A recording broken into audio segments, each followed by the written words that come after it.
It's our family show. I love watching The Office. I think there's some innuendo in The Office that's maybe not quite appropriate for That's what she said. 10-year-olds. Yeah. That's what she said. The episode that says the S word I can't say. No, don't. The SEX word. Oh my gosh. The episode starts with that. Yeah, I can spell it, but I can't say it. Right. You can say the word sex. Just don't. Oh, God. She said it. See, she can't say it because she embarrasses herself. Does that make you uncomfortable? Sexy time. And that is so Channing is turning redder than her sunburn right now. And that is the sound of everyone turning away from our podcast. Mom editing this right now. Bleep, bleep, bleep.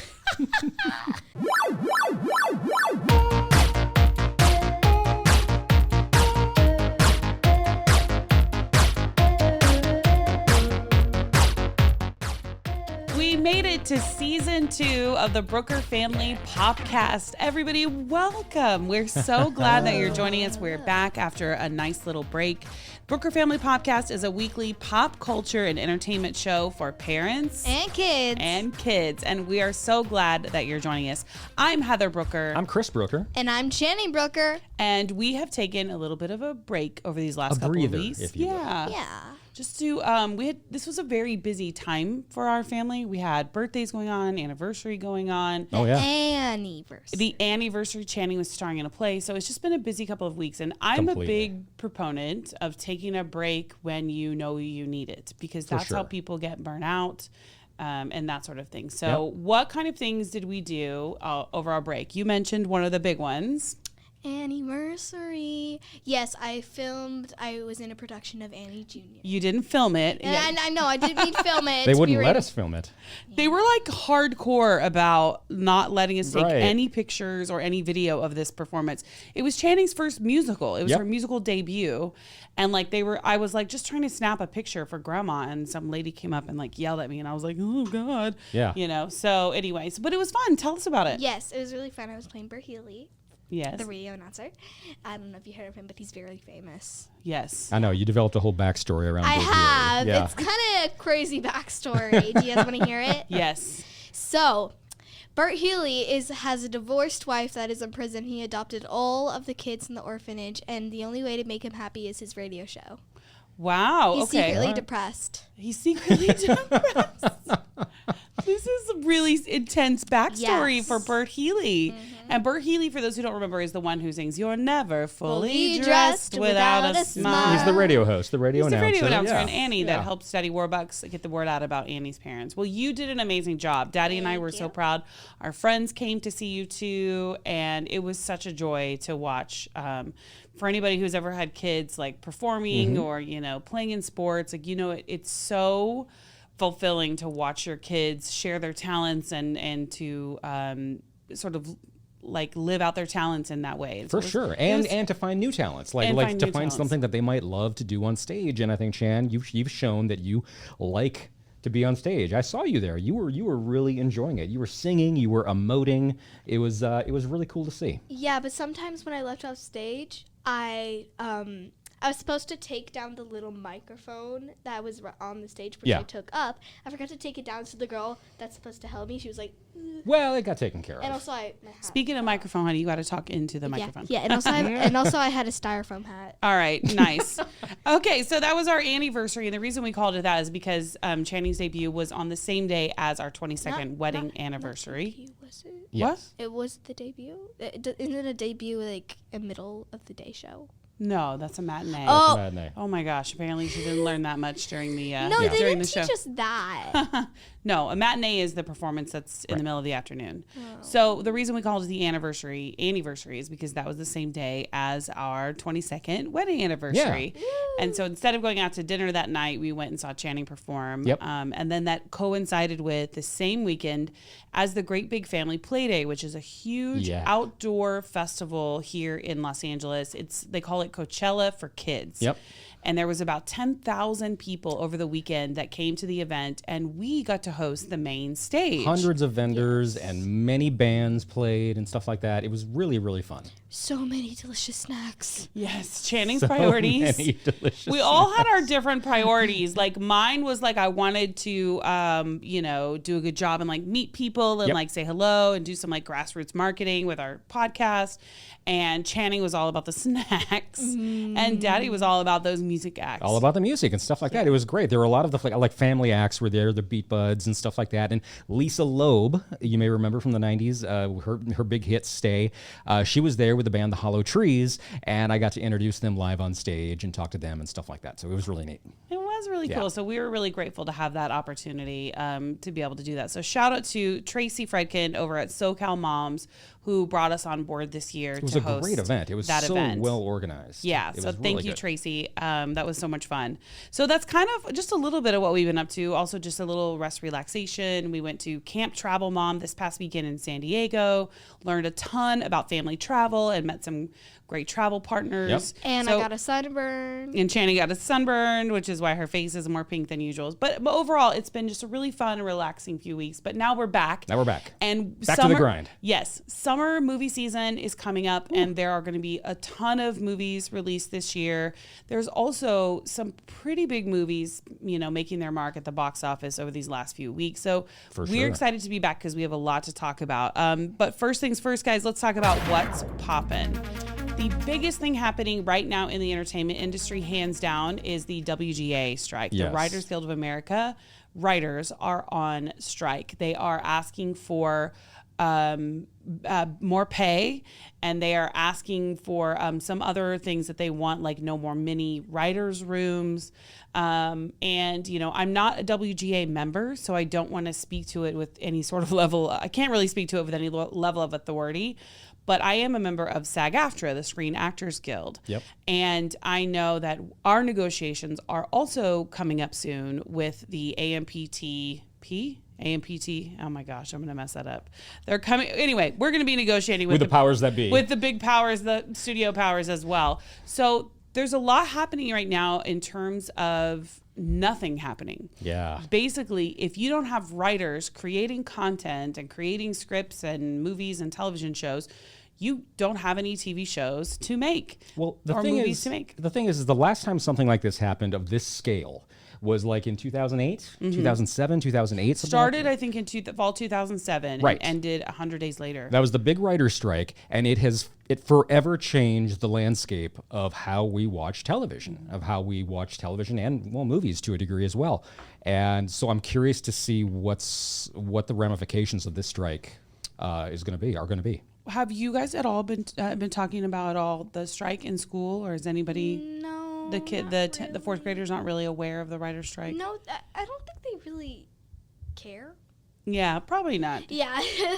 It probably doesn't affect what they're doing. Some of their parents might. But their parents might for sure. But but it's important for many different reasons. But one of them being what's great about unions and being in a union, and we've kind of talked about this a little bit before. Sadly. We've talked about this a little bit before. Is when the unions band together, they can get better health insurance. They can get better pay. Yes. They can get better accommodations on set, a better workplace environment. And those are all things that are really important when you're on the job and because you want to be in a safe working environment. You want to be paid for your work, compensated fairly. And the writers feel like they aren't being compensated. Look, all these studios are making billions and billions of dollars on these shows and movies and things like that. And the writers, they make money, but not nearly as much as they probably should for all the work that they do. So they're just asking for more money, better benefits and things like that. No. Yeah. Do you have any questions? No. Okay, you understand everything about the writer's strike? Yes. Okay, good to know. All right. All right, she gets it. So At least initially, the main shows that are affected are the late night talk shows. Those went dark like right away. Yeah. And I've seen actually quite a few celebrities out on the picket lines. I've been out on the picket lines myself, supporting as a sister union. The SAG members are supporting the WGA because we know in just a few weeks we could also be on strike too. Yeah, it's going in that so direction. if you don't have any writers, if you don't have any actors, you're not getting any TV shows made. There's going to be no new television. Right. So there's going to be an even longer gap between seasons of The Mandalorian and Stranger Things and, the shows that everybody loves. Yep. So other shows that are affected, you've got Abbott Elementary. That writer's room is shut down immediately. The spinoff for Walking Dead has been halted. Like Andor. Yeah, season 2 for Andor. Yeah, Blade. The pre-production has been shut down on Blade. The writer's room for Cobra Kai has stopped working. Just about every show, House of Dragon, all scripts have been turned in, but it's not going anywhere. But it's not moving anywhere just yet. Yeah, shows like Jeopardy have been impacted. Yeah, so. See, that's something weird too. You wouldn't think a show. Well, let me explain why. Here's why. Because Mayim Bialik is stepping away from hosting Jeopardy in support of WGA. Oh. So that's how writers are standing by, that's how actors are standing by and supporting the writers by saying, I'm not going to work on this show right now until this is all resolved. So Drew Barrymore stepped away from the MTV Movie Awards, hosting the MTV Movie Awards, because she wanted to show solidarity with the writers. So it's a huge story. It's a huge event that's happening. It's going to have a massive impact on Hollywood if they don't get it resolved soon, if they don't come back to the table soon and start making some concessions. And then when you've got the actors, the Screen Actors Guild just a few weeks away also from this, the SAG has already requested a strike authorization from its members so that they can go to the negotiating table saying, you know what, we've got all of our members who are ready to walk off the job if you don't meet our We got something in the mail today about it. Yeah, for sure. Didn't the last writer's strike give way to the rise of reality TV as well? I mean, I think Didn't it open the door for sure. that to creep in and become just insanely popular? Yeah, it definitely does. I mean, it definitely did. The last writer's strike definitely gave way to more and more reality TV. That's why we have so much more reality TV. Okay, let's move along and let's talk about, I think one of the biggest things that's everybody's talking about this week. Thankfully, Succession is still airing, and we still have episodes of Succession. Now, this is a show, Channing, that you could not watch, really. There's a lot of swears. I've told you before, I do not care about but swears. Like 80% of the dialogue in is swearing. Again, I do not care. I know you don't care about swears, but we do. And also, you might not understand some of the subject matter going on because it's like real adult businessy type of stuff. I mean, honestly, I don't understand what they're doing half the time. It's like they're wheeling and dealing in high level business, and now for some reason they're also in politics a little bit. And I'm like, I don't know what's going on, but the actors are so watchable and so entertaining. And that's it. That's why people watch it. I don't know if anybody is watching Succession with their kids. I just feel like that's not really a... I don't see it as a real family show necessarily. Yeah. Is Office a family show? I think maybe now, I think it is. Maybe like they're maybe like teenagers with their parents can watch it. Yeah, but you watch it. It's our family show. I love watching The Office. I think there's some innuendo in The Office that's maybe not quite appropriate for That's what she said. 10-year-olds. Yeah. That's what she said. The episode that says the S word I can't say. No, don't. The SEX word. Oh my gosh. The episode starts with that. Yeah, I can spell it, but I can't say it. Right. You can say the word sex. Just don't. Oh, God, she said it. See, she can't say it because she embarrasses herself. Does that make you uncomfortable? Sexy time. And that is so Channing is turning redder than her sunburn right now. And that is the sound of everyone turning away from our podcast. Mom editing this right now. Bleep, bleep, bleep. You should not be afraid to say the word sex. It is not a dirty word. It's not a swear. It just makes me go. Yeah, and it probably should at this Speaking, age. I have settle down. You're being real squirmy. Okay, later after this, I have a little riddle for you guys. After the podcast, or just After what? After our last thing, I have a little riddle for you guys. Okay. There's 2 answers to it, but you can only have one. It's a little bit weird. Okay. Well, thank you for that tease, everyone. Stay tuned. Yes, stay tuned. So anyway, I'm excited for Succession finale. Yeah. It's so good. It's one of those shows that took me a hot minute to get into, but I'm so glad I did because it's just... The performances are brilliant. The writing is brilliant. And this finale is next week, right? It's next Sunday because we just Sunday. Yeah, it's this coming Sunday. Yes, right? Yeah, cool. This Sunday. Can't wait. It's going to be so good. It's probably going to be like one of the most watched shows. You said it was a 90-minute. Yeah, it's a 90-minute. See, that's a solid finale. That's where you feel that they're going to get into the meat of it and resolve some things. We'll see. Yeah. We'll see. Are you Team Shiv or Team Tom? Team Greg. Definitely not Team Greg. What? I'm Team Greg, I think. I'm Team Shiv, I think, for sure, because we like to see a lady who's been in power. Team what? Shiv. She's one of the characters in the show. Put your glasses up on your nose. I don't know what you guys are talking about. All right, so let's talk about, because Succession is all about business. Yes. And high-level business. We're talking about multi-billion-dollar corporations, like some of the biggest businesses in the world. Let's talk about what are the 5 most successful businesses in the world. I want know you guys to guess. Go, Chan. You think you know? Okay, yeah, I know. Okay, what do you think they are? The top 5 most profitable companies in the world. Is it alphabetical order? No. Top 5. Just the top 5. Whoever makes biggest. the most money. Apple? Yes, number 1. Good job. Very good. Google?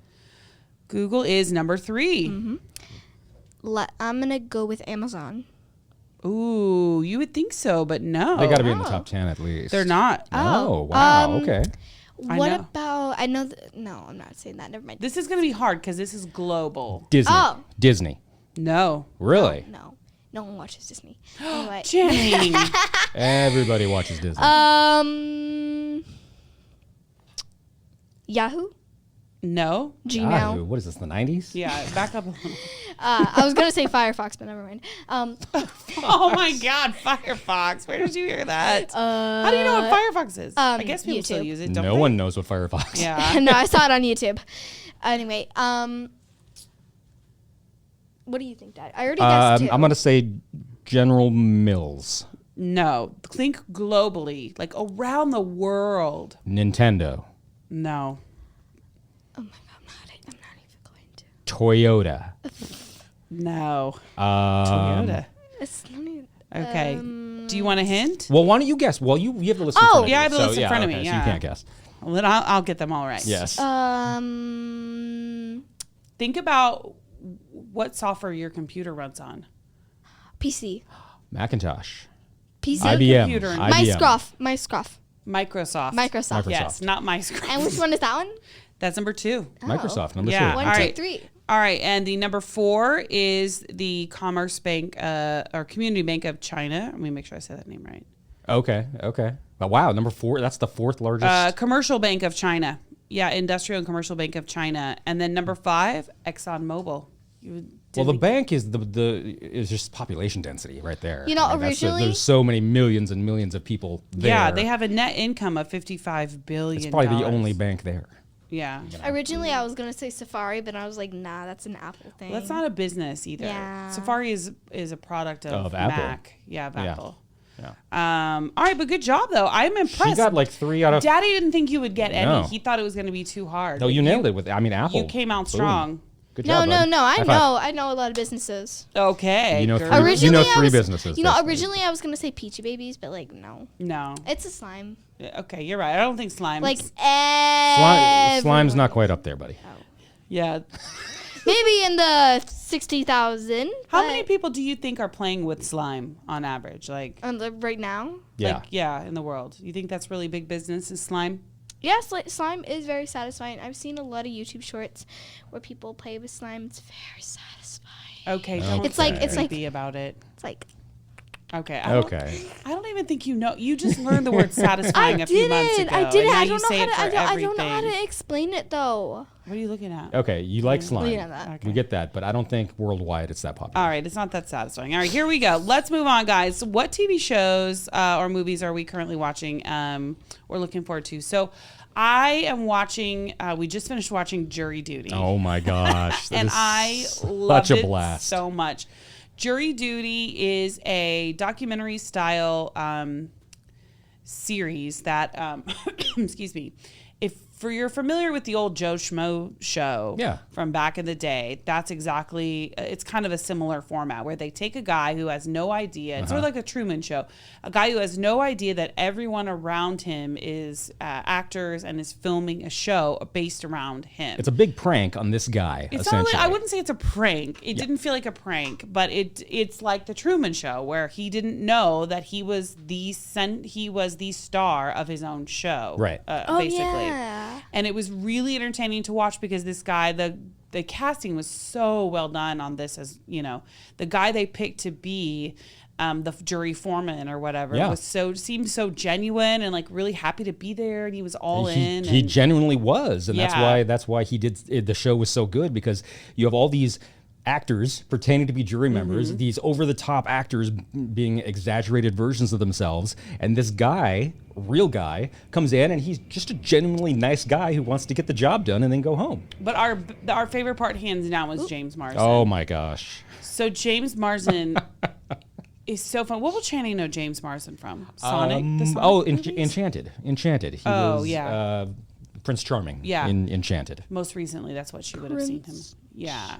So I absolutely love James Marsden, though, in this. He was so funny. And what a dream for an actor to be able to essentially run free with like improv and like have fun with whatever he's doing. It was unscripted. Yeah. What is this person doing? Keep moving, buddy. I can see like their feet right here. Who's standing there? Do you see that over here? No, it's fine. It's just funny because I'm like, all I see are these like combat boots. People just chilling. Big black boots. Quit trying to be in our podcast. Thin white legs.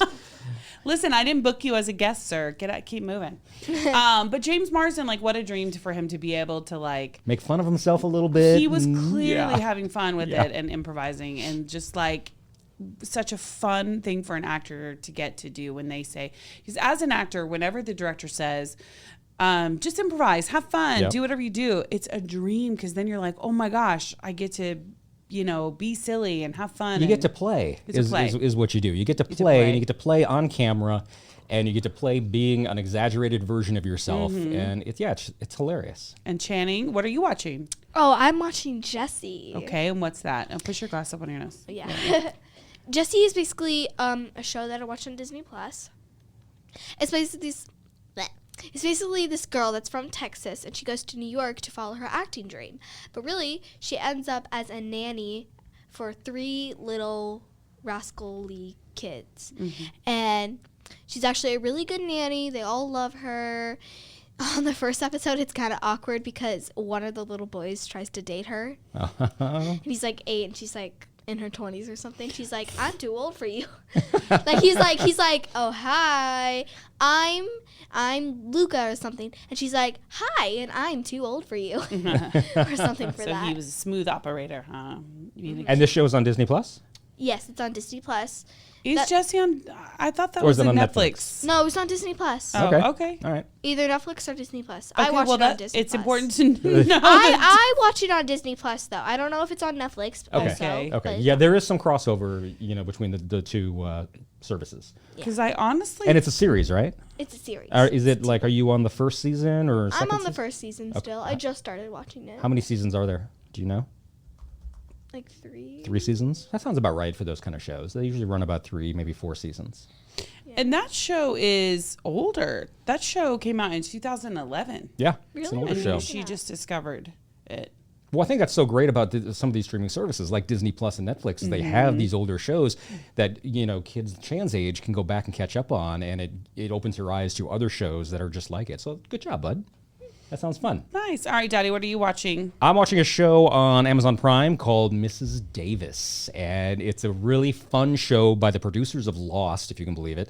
Mrs. Davis is not a lead human in the show. Mrs. Davis is actually the AI that has taken over the world. So everyone listens to what this AI has to say. It's replaced Facebook, it's replaced Instagram, Twitter, and everything else like that. It just runs the world. And this rogue nun seeks to basically shut Mrs. Davis down. And she goes on this quest to find the Holy Grail. And it sounds weird, and it is. It's wacky, and it's funny. It's got a little bit of violence in it, a little bit of profanity, but it's just weird and fun, and I love it. All right. Yeah. Yeah, I've seen a few episodes with you, and it is pretty good. Definitely not for kids, though. It's not really a kid's. It's not at all a kid's show. Don't even say not really, because we don't want someone to go, oh, maybe I can't. No, it is not at all for kids. I'm trying to think. Yeah, you're probably Yes, you're probably it's absolutely not a kid's show, so do not watch that with your family. Okay, that's fine.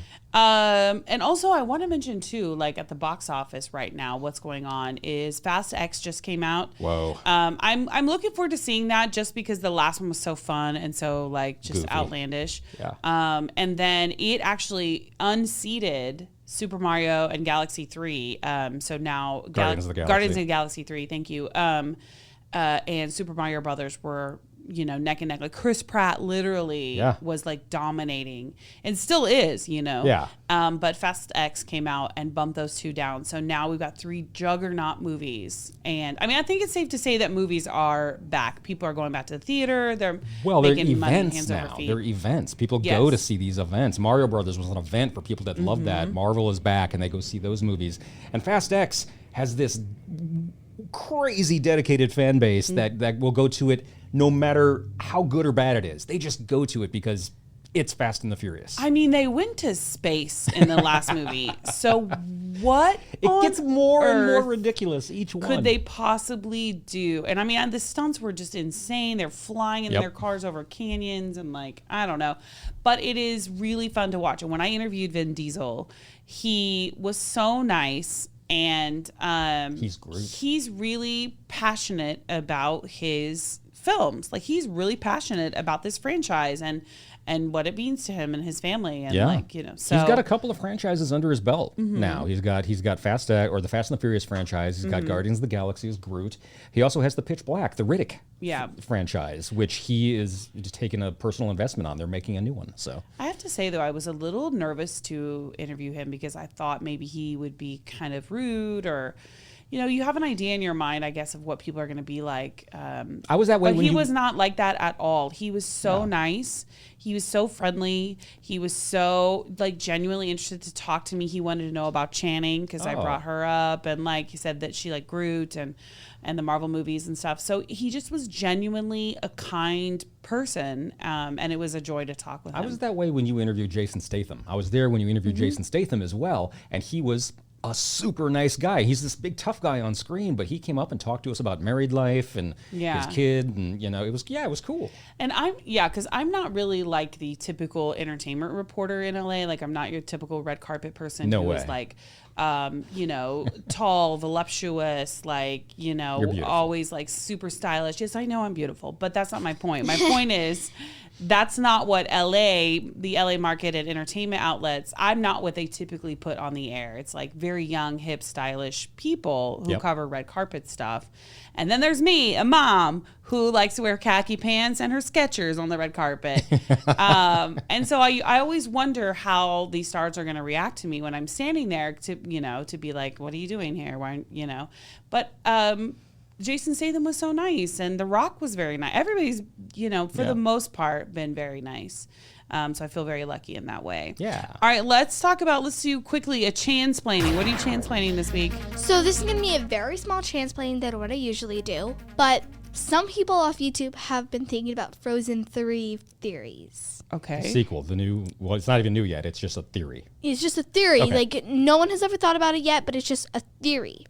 So I only have a couple things to say about it, but in it, we're thinking maybe Anna might get new powers, opposite of Elsa's powers, of course, and then she loses control of it. That's the kind of part of it. Okay. And then Elsa, just see Dad laughing here. And then Elsa and help Anna with it, help her control her powers, and that brings it back to the sisterly love part of this. Okay, those are both good theories. And you saw this on YouTube? I saw like a little... so people are theorizing on YouTube. Yes, and it said new Frozen 3 theory or something. Okay, like that's good. They put theory, so people don't think it's fact. So if she was opposite powers of Elsa, would they fight? No. They're like sisters. maybe Anna has heat powers. Yeah. Fire. Fire versus ice. Maybe they work together. But maybe at the beginning they don't. Maybe they fight and then they come together at the end. That could be it. Okay. Too. All right, that's juicy. That's my theory. Is they fight at the beginning and they come like the Avengers. They fought at the beginning and they came together at the end. All right, let's move on to Brooker Beats. What should we listen to this week? Brooker Beats this week is the Ghost of Vroom. Ghost of Vroom is our friend Mike Doughty. This is the Ghost of Vroom 3, which actually doesn't come out till September, but they just dropped a single like a couple of weeks ago called Pay the Man. And it's just a fun song. It's typical Mike Doughty, jazz, spoken word, funky vibe, and it's just cool to listen to. Mom and I like this artist named Mike Doughty. He's a lot of fun. We've seen him he's like the second or third most watched artist that we've gone to in concerts. We love his stuff, and he just came out with a new song, and we like it. Pay the Man by Ghost of Vroom is my pick for And Brooker Mike Beats. Doughty is the lead singer. That's Mike one thing Doughty you is forgot the lead to say singer. about. Yes, Mike Doughty is the lead singer. That's the connection you forgot to make. Yes. He's the lead singer of Ghost of Vroom. Yep. And we call him our friend, even though we don't chat often, because he was actually on my podcast, Motherhood in Hollywood. He was a guest on my show, and he came to our house. We hung out. And we had shawarma together, and he was just like the coolest person ever. Yeah, he was cool. Now we follow each other on Instagram, and so I'm proud to say he likes your stuff. Yes, you like his stuff. Claim to fame is that we know Mike Doughty. He's a rock star, and he's just so talented. Highly recommend not just this, but like all of his albums. Go into his back catalog yeah. and listen. It's great stuff. Ghost of Vroom coming out beginning of September. Pay the Man out now. Okay, you know what else is great stuff? What's that? The Brooker Family POPcast. That's it, you guys, for season 2, episode 1. Wait. Oh, you want to do your riddle? No. Oh, yeah. Just like real quick. Okay, hurry. So, what starts with an S, ends with an X, and has a vowel in it? What? No, what? You have to guess. 6. Correct. There's also another one which I will not say. We don't need to say that. All right. Why did you make me stop for that? Okay, Off the rails. Off the rails. Thank you so much for listening once again to the Brooker Family Podcast. Please take a minute and subscribe to our show and give us a 5-star review. Every review makes such a big difference in how we're ranked and how our podcast is seen and found on all the podcast players. And make sure you follow us on social media. We have our own Instagram, Brooker Family Podcast, but also at the Heather Brooker, Yuzik Guy, and Channing Brooker. Woo! Thank you all for listening, and we'll see you next week. Bye. Bye.